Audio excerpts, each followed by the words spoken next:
Hi, I'm Whelan Barzey from the British Blacklist, and today I'm joined by the writer and creator of the new Amazon anthology series, Them. He goes by the name of Little Marvin. Apologies for my London accent. Here we don't enunciate the T's. So Never every other apologize. meeting Never will apologize probably for that. call you. They'll probably call you Little Marvin, but it's Little Marvin for today. All good, man. So how are you doing today, man?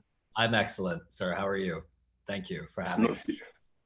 Oh, thank you for having me as well. I'm super excited to talk to you, and I know you're excited to not to talk to me, but to talk about the series. I'm Because excited to talk to you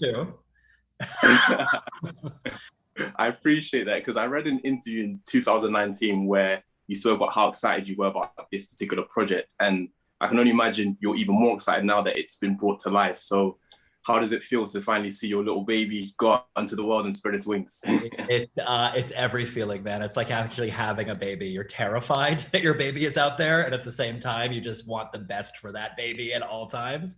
It's been magnificent. The most rewarding thing I've ever experienced in my life. The team and the cast and the crew have been phenomenal. And we're just deeply proud of what we've made, and we're excited to finally share it with the world. So a lot of excitement and terror at the same time. Yeah.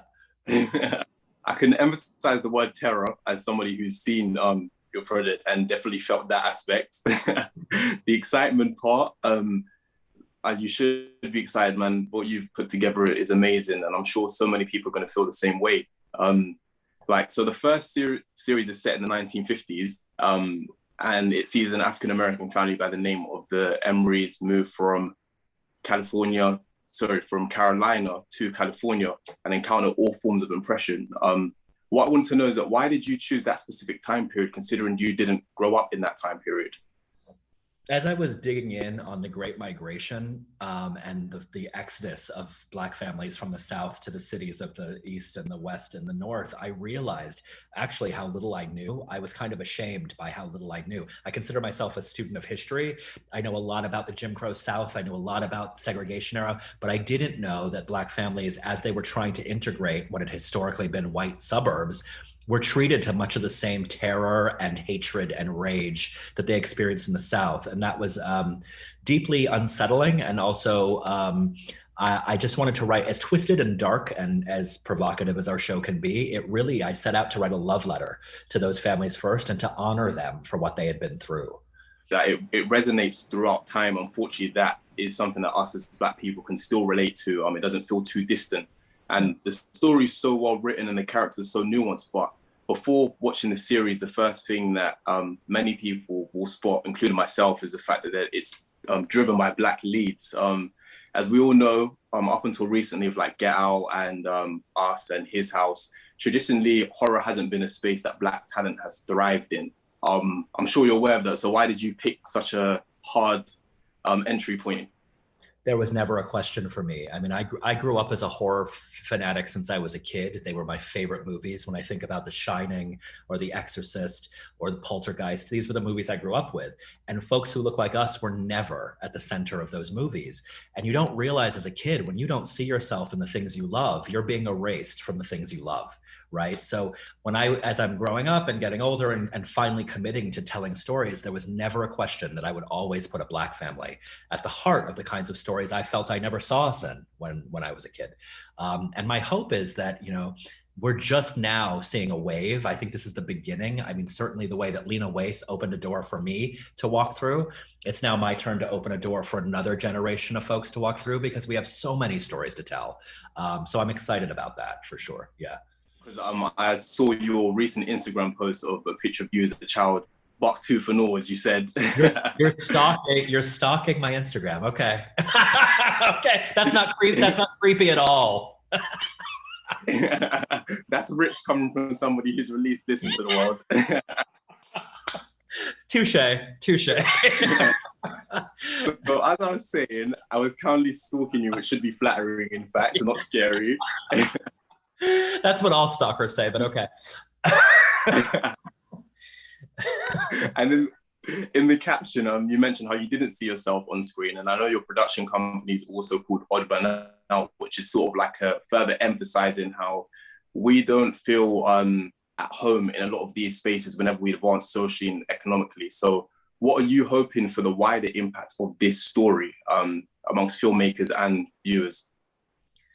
Yeah, I mean, what I hope is that not even just in front of the camera and not even just with the pen, but at every level of the story making and at every level of this industry, we are vital to this industry. We need to be in it. And I want to see more of it behind the camera. I want to see more of it, frankly, on the studio side. You know, the people who are deciding what kinds of stories get told. We need the diversity so that we actually see the world as it is. Because the fact is, it's been diverse. The world has been diverse forever. But folks, I don't know why it's a surprise to people. So I think the more that you open that door and you allow more, and it's everybody, by the way, it's Black folks, it's brown folks, it's Indigenous folks, it's queer folks, it's all kinds of folks. It's time for everybody to come in because the work is only going to get better, right? Most definitely. And I thought, this isn't about your Instagram again, don't worry, only do it once. So I thought that it was very interesting that you used the concept of home ownership. Yeah, your computer cut out for quite a bit of that, so I'm hoping I heard it right. I think it's about intergenerational wealth, right? And home ownership. And home ownership. Well, because, you know, there's nothing more emblematic to me about the American dream than the dream of homeownership. It's a point of great pride for all Americans to own a home, but particularly for Black Americans to own a home, because we know just firsthand the decades and decades and decades of disenfranchisement that have stopped us from having our part in that dream. And it also, these are things that plague us even today. I mean, I know I'm not alone. Will I get that loan? Will I not get that loan? Will I get the house when they meet me? Will I not get the house? Why is my house being appraised for less than that house is? And all of these feelings and fears and anxieties don't come from nothing. They're rooted in deep levels of disenfranchisement. So my hope is that folks see a 1950s story, but understand it's part and parcel of the way that we're still living. I wanted to ask about pursuit of the American dream and why it was presented, I guess, as being bittersweet for African Americans when they get that in this story, and why it's not as idealistic as it is for their white counterparts. I mean, truthfully, because it hasn't been. You know, I mean, because we've had to fight for it. I mean, I've been thinking a lot about the American dream, who kind of has been handed their keys to it, you know, and like white folks were handed their keys to it, and who historically speaking have not. And Black folks have not been handed their keys. They've had to fight for every single key they've gotten. So truthfully, it's just about reflecting and mirroring the truth of history. I wasn't really interested in an idealized version of it. I wanted to kind of actually get at what's underneath, what undergirds that dream, which has been a nightmare, really, in many ways. Thank you for fighting for that dream through your position behind the camera, because you've definitely handed the keys to a lot more future generations. So we appreciate you, brother. Thank you. Thank you so much. Circle in a spiral, like a wheel within a wheel, never ending or beginning on an ever-spinning reel, like a snowball down a mountain or a carnival balloon, like a carousel that's turning, running rings around the moon, like a clock whose hands are sweeping past minutes of its face, and the world is like an apple whirling silently in space, like the circles that you find in the windmills of your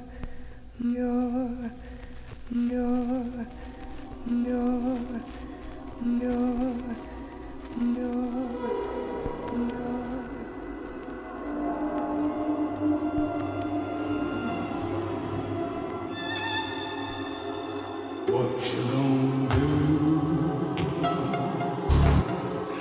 What you gonna do? What you gonna do?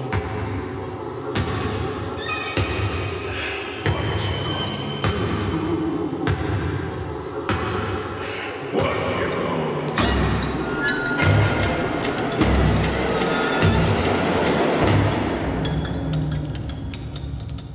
What you gonna do?